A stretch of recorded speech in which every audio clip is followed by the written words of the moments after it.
করবে, সে আমার বাপ হোক, আমার চাচা হোক, আমার ভাই হোক, আমি তার বিরুদ্ধে কথা বলবো। আগামী করছে দল তৈরি করে করুক, কোন দলের দালালি করে করুক। আপনি তো গেছেন আমাকে দেখে নয়, আর আমার বাপকে দেখেও নয়। আপনি গেছেন মুজাদ্দেদে জামানের মতপথ দেখে, আপনার পূর্বপুরুষ গেছে তাই আপনি গেছেন। সেই মতপথ কোরআন সুন্নাহ ফাকি মাসআলা কেন্দ্রিক, সেই মতপথটাকে ফলো করুন। যার মধ্যে সেই মতপথ পাবেন কোরআন সুন্নাহ ফাকি মাসআলা কেন্দ্রিক, তানারটা নিন, বাকিদেরকে সালাম দিন, দূরে থাকুন। কি ভাই কথা ঠিক বলছি না ভুল বললাম? আল্লাহ পাক কবুল করেন। রাজনৈতিক বিষয়ের সাথে ফুরফুরা শরীফের মৌলিক আদর্শকে এক করবেন না।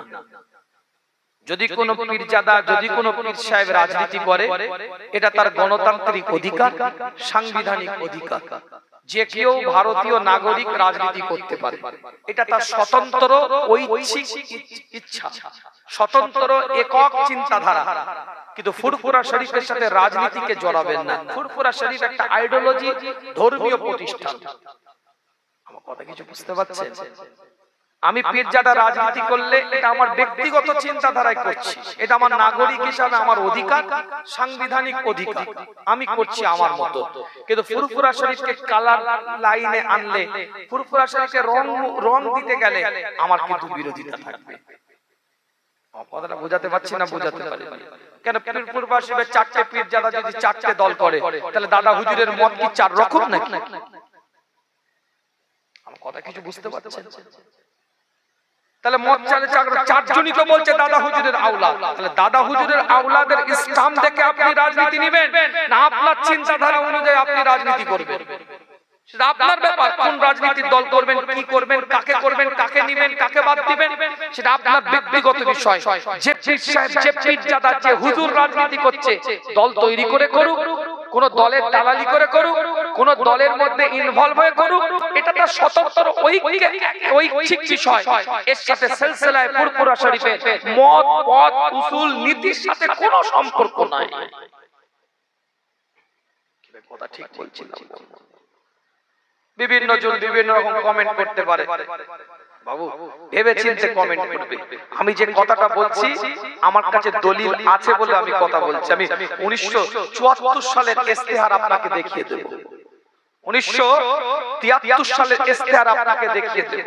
সেখানে আলা হাজরত বড় হুজুর পীর কেবলার নাম আছে, আলা হযরত মেজলা হুজুর পীর কেবলার নাম আছে, আলা হযরত ছোট হুজুর পীর কেবলার নাম দেওয়া আছে ইস্তেহারে। ওখানে ওয়াজ করবে তিনজন হুজুর। সেখানে বিশেষ দ্রষ্টব্য দিয়ে লেখা আছে, কেহ কোন রাজনৈতিক আলোচনা উক্ত মাহফিলে করিবেন না। আমি দেখিয়ে দেব সেই যুগের ইস্তেহার। কথা কিছু বুঝতে পারছেন না? বুঝতে পারেন? আর আপনি বলছেন রাজনীতি করা সুন্নাত। কোন কথা হলো? খবর লজিকে কথা বলে, উসুলে কথা বলে, নীতির কথা বলে, ওই রাজনীতি করা সুন্নাত যে রাজনীতির মধ্যে ব্যক্তি বিশেষের কোনো মত থাকবে না। কোরআনের আইনের দ্বারাই যে দেশ পরিচালিত হয়, সেই দেশের সংবিধানটাই কোরআনের আইন। সেই দেশে যদি কেউ রাজনীতি করে, সেই রাজনীতি করাটা সুন্নাত হবে। ভারতীয় রাজনীতি করা এটা গণতান্ত্রিক অধিকার, সাংবিধানিক অধিকার, আর কিছু নয়।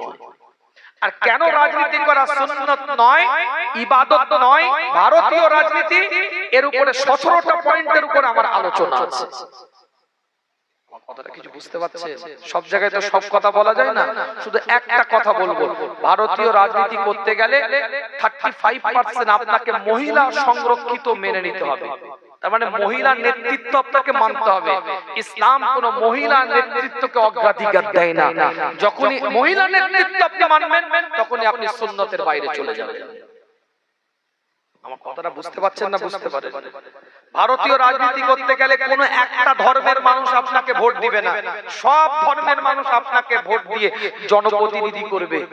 আপনার ইসলাম ধর্মের মানুষ, আপনি নেতা জিতেছেন, তারা আনন্দ করে দোয়া চাইবে, শুকরিয়া তার সেজদা করবে। অন্য জাতের, অন্য ধর্মের, অন্য সম্প্রদায়ের মানুষ, তারা তাদের ধর্মীয় কৃষ্টি কালচার অনুযায়ী আনন্দ করবে। আপনার সামনে ডিজে বাজাবে, আবির খেলবে, আতন্যাংটা হয়ে ছেলে মেয়ে ড্যান্স করবে। আপনি জনপ্রতিনিধি, তাদের মেনে নিতে হবে। তাহলে এটা সুন্নত কি করে হলো? আমার কথাটা কিছু বুঝতে পারছেন না? বুঝতে পারেন? আপনি রাজনীতি করছেন, রাজনীতি করুন, পলিটিক্স করছেন, পলিটিক্স করুন। আমি কারো পলিটিক্সের বিরুদ্ধে নয়, কারো রাজনীতির বিরুদ্ধে নয়, কিন্তু ফুরফুরা শরীফের দিকে রাজনৈতিক কালার জড়াতে যাবেন না। আপনি ব্যক্তি বিশেষ করছেন, পীর সাহেব পীরজাদা আপনি করুন, ফুরফুরা শরীফের দিকে রাজনৈতিক চশমা চোখে দিয়ে তাকাতে যাবেন না।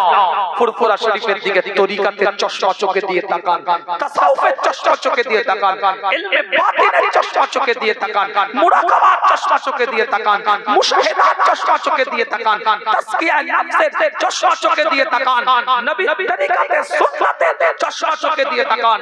এক একটা বাড়ি থেকে আল্লামা রুহুল আমিন তৈরি হবে, নেসারউদ্দিন তৈরি হবে, ডাক্তার শহীদুল্লাহ তৈরি হবে, সুফি আব্দুল মাবুদ তৈরি হবে, সুফি আব্দুল মুমিন তৈরি হবে।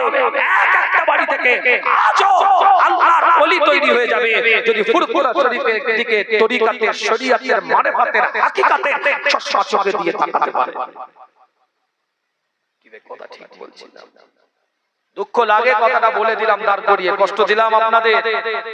কি বুঝবেন জানি না, যা বুঝবেন ভালো বুঝবেন কি খারাপ বুঝবেন আপনার ব্যাপার। নেড়া মাথায় ফুল বুঝবেন, কাঠ খাবেন আংরা হাঁকবেন, আমার কি আছে? আমার বলার দায়িত্ব আমি বলে দিয়ে চলে গেলাম।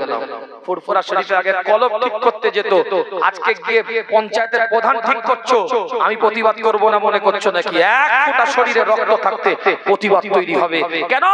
মাসলাকে মুজাদ্দেদে জামানের মত নীতি উসুলকে নিয়ে যে ছেলে খেলা করবে, সে আমার বাপ হোক, আমার চাচা হোক, আমার ভাই হোক, আমি তার বিরুদ্ধে কথা বলবো। আগামীতেও ইনশাআল্লাহ আরো জোরালো কণ্ঠে কথা বলবো। আমি কারো পক্ষেও নয়, কারো বিপক্ষেও নয়। কোরআন সুন্নাহ ফাকি মাসালা কেন্দ্রিক মুজাদ্দেদে জামান যে মত রেখে গেছে তার পক্ষে আমার কথা হবে। আপনার যদি ভালো না লাগে নিবেন না, গতিয়ে দেওয়া মাল অভ্যাস নেই, পরিবেশন করার অভ্যাস আছে, নিতে মন চাইলে নিবেন। আমার কথায় একমত না দ্বিমত? জোরে বলেন একমত না দ্বিমত? কে কে একমত দুটো হাত টনটনে করে তুলেন। কে কে একমত দুটো হাত এইভাবে টনটনে